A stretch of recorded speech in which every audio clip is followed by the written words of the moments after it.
Hello HSC 27, আসসালামু আলাইকুম। তো একটা খুব জরুরি বিষয় তোমাদের সাথে কথা বলাটা খুব বেশি জরুরি হয়ে গিয়েছিল।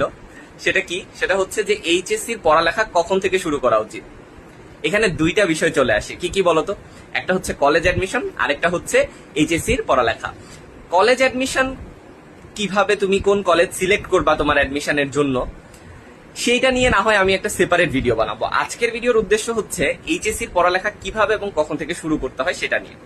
তো আমি আমার এইচএসসি রেজাল্ট, আমার এসএসসি রেজাল্ট কিন্তু আমার এসএসসি পরীক্ষা প্রায় 6-7 মাস পরে দিয়েছিল, কারণ করোনা ছিল তাই। তো আমি কিন্তু আমার এসএসসি রেজাল্ট পাওয়ার আগেই পড়ালেখা শুরু করে দিয়েছিলাম এইচএসসি। আমি পুরান বইয়ের দোকান থেকে যে বইগুলো আমার লাগবে সেই বইগুলো কিনে ফেলেছিলাম।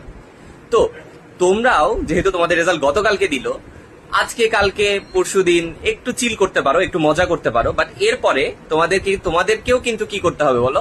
তোমাদেরকেও গুরুত্বপূর্ণ যে বইগুলো তোমাদের এইচএসসির জন্য, সেগুলো ম্যানেজ করে এইচএসসির পড়ালেখা শুরু করে দিতে হবে।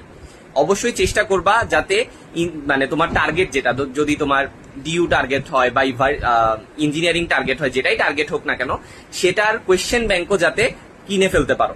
ঠিক আছে?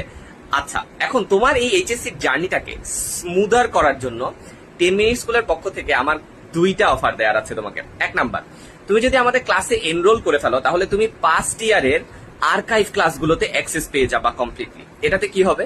তুমি এখন থেকেই সেই ক্লাসগুলো দেখে তোমার নিজেকে একটু অন্যদের চেয়ে এগিয়ে নিতে পারো। দুই নাম্বার, যেটা আরো বেশি চমৎকার, সেটা হচ্ছে যে তোমরা যদি তোমাদের রেজাল্টটা আমাদের সাথে শেয়ার করো, তাহলে তোমার রেজাল্টের উপর ভিত্তি করে তুমি একটা স্কলারশিপ পাবা। সো তুমি তোমার পরিশ্রমের ফল হিসাবে, রিওয়ার্ড হিসাবে একটা স্কলারশিপ পাবা এই কোর্সগুলোতে এনরোল করার জন্য। সো দেরি না করে এখনই তোমার স্কলারশিপটা বুঝে নাও, এবং এইচএসসির জন্য অনেক অনেক অনেক শুভকামনা। আসসালামু আলাইকুম।